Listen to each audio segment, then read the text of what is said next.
जय हिंद, वंदे मातरम। नमस्कार साथियों, स्वागत है आपके अपने यूट्यूब चैनल अवतार स्टडी 7054 में। मैं पाल प्रवीण। आज के वीडियो में बात करेंगे पॉलिटी क्वेश्चन आंसर, यानी भारतीय संविधान की कुछ इम्पोर्टेंट क्वेश्चन के बारे में चर्चा करेंगे जो आपके एग्ज़ाम के लिए बहुत ही इम्पोर्टेंट है। सभी लोग वीडियो के लास्ट तक बने रहिएगा और एक शानदार क्लास के माध्यम से हम शुरुआत करते हैं। आज का पहला प्रश्न है, किस संविधान अधिनियम ने राज्य के नीति निर्देशक तत्वों को मौलिक अधिकारों की अपेक्षा अधिक प्रभावशाली बनाया है? तो इसका सही आंसर है 42वें संविधान संशोधन अधिनियम, जो कि 1976 में किया गया था। इसने नीति निर्देशक तत्वों को मौलिक अधिकारों की अपेक्षा अधिक प्रभावशाली बनाया है। ठीक है, आपने याद रखना है 42वां संशोधन 1976 में। अगला प्रश्न है मित्रों, भारत के कौन से राष्ट्रपति द्वितीय पसंद के मतों की गणना के फलस्वरूप अपना निश्चित कोटा प्राप्त कर निर्वाचित हुए थे? तो बहुत ही इम्पोर्टेंट क्वेश्चन है। भारत के कौन से राष्ट्रपति द्वितीय पसंद के मतों की गणना के फलस्वरूप अपना निश्चित कोटा प्राप्त कर निर्वाचित हुए थे? तो सही आंसर है वह राष्ट्रपति थे बीबी गिरी। आपने याद रखना है बीबी गिरी। अगला प्रश्न है, संविधान के किस अनुच्छेद के अंतर्गत वित्तीय आपातकाल की व्यवस्था है? तो बहुत ही इम्पोर्टेंट क्वेश्चन है, संविधान के किस अनुच्छेद के अंतर्गत वित्तीय आपातकाल की व्यवस्था है? सही आंसर है अनुच्छेद 360 के अंतर्गत वित्तीय आपातकाल की व्यवस्था है। आपने याद रखना है। आगे बात करेंगे, भारतीय संविधान कौन सी नागरिकता प्रदान करता है? बहुत ही इंपॉर्टेंट प्रश्न है मित्रों, भारतीय संविधान कौन सी नागरिकता प्रदान करता है? तो इसका सही आंसर है इसका एकल नागरिकता। भारतीय संविधान एकल नागरिकता प्राप्त करता है, आपने याद रखना है।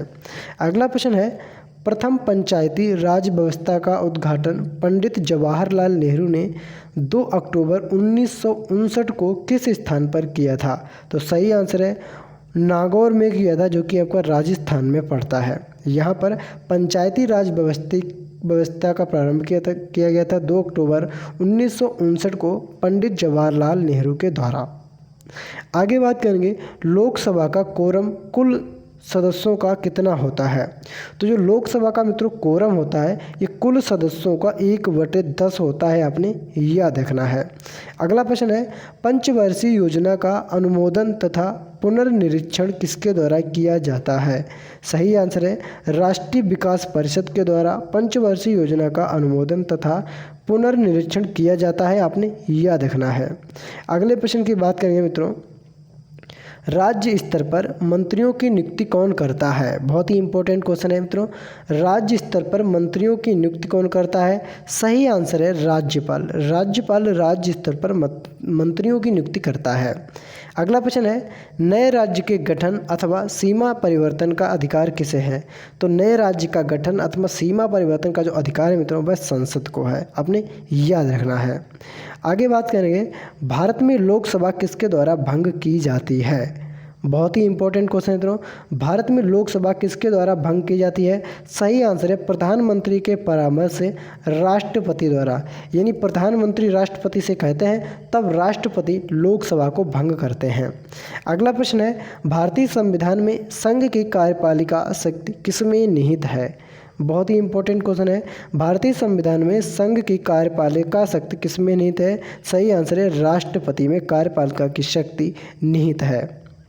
आगे बात करें, राज्यसभा का प्रथम गठन कब हुआ? बहुत ही इंपॉर्टेंट क्वेश्चन है मित्रों, राज्यसभा का प्रथम गठन 3 अप्रैल 1952 को हुआ था। आपने याद रखना है, बहुत ही इंपॉर्टेंट क्वेश्चन है। अगला प्रश्न है, संसद का कोई सदस्य अपने अध्यक्ष की पूर्व अनुमति के बिना कितने दिनों तक सदन में अनुपस्थित रहे तो उसका स्थान रिक्त घोषित कर दिया जाता है? सही आंसर है 60 दिन। 60 दिन तक लगातार कोई भी संसद में अनुपस्थित रहता है तो उसका स्थान रिक्त घोषित कर दिया जाता है। आपने याद रखना है। आगे बात करेंगे, लोकसभा अध्यक्ष को कौन चुनता है? बहुत ही इंपॉर्टेंट क्वेश्चन है मित्रों, लोकसभा का जो अध्यक्ष है इसको कौन चुनता है? सही आंसर है लोकसभा सदस्य। जो लोकसभा के सदस्य होते हैं मित्रों वह लोकसभा अध्यक्ष को चुनते हैं, आपने याद रखना है। अगला प्रश्न है, क्या संघ शासित क्षेत्र भी राज्यसभा में अपना प्रतिनिधि भेजते हैं? जो संघ शासित प्रदेश होते हैं मित्रों राज्यसभा में अपना प्रतिनिधि भेजते हैं। सही आंसर है हाँ, ये भी लोग भेजते हैं, संघ शासित प्रदेश के राज्यसभा में अपना प्रतिनिधि भेजते हैं। अगला प्रश्न है, केंद्र सरकार का संवैधानिक प्रधान कौन होता है? बहुत ही इंपॉर्टेंट क्वेश्चन है। सही आंसर है राष्ट्रपति केंद्र सरकार का संवैधानिक प्रधान होता है, आपने याद रखना है। इसी तरह बात करेंगे मित्रों अगले प्रश्न की। अगला प्रश्न है, राष्ट्रपति पद के चुनाव संबंधी विवाद को किससे निर्देशित किया जाता है?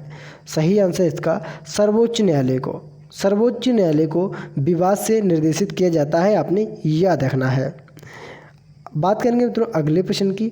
अगला प्रश्न है, देशी नरेशों के प्रविपर्सों और विशेषाधिकारों को किस संविधान संशोधन अधिनियम द्वारा समाप्त किया गया? तो इसका सही आंसर है मित्रों 26वें संशोधन अधिनियम द्वारा देशी नरेशों को प्रवेशी परसों और विशेषाधिकारों को समाप्त कर दिया गया था, आपने याद रखना है 26वें संविधान संशोधन के द्वारा। ठीक है, आपने याद रखना है, बहुत ही इंपॉर्टेंट क्वेश्चन है। तो ये थे मित्रों पॉलिटी के इंपॉर्टेंट क्वेश्चन जो आपके एग्ज़ाम के लिए बहुत ही इंपॉर्टेंट है। क्लास को ज़्यादा से ज़्यादा मित्रों में शेयर करें, लाइक करें और चैनल को सब्सक्राइब करना ना भूलें।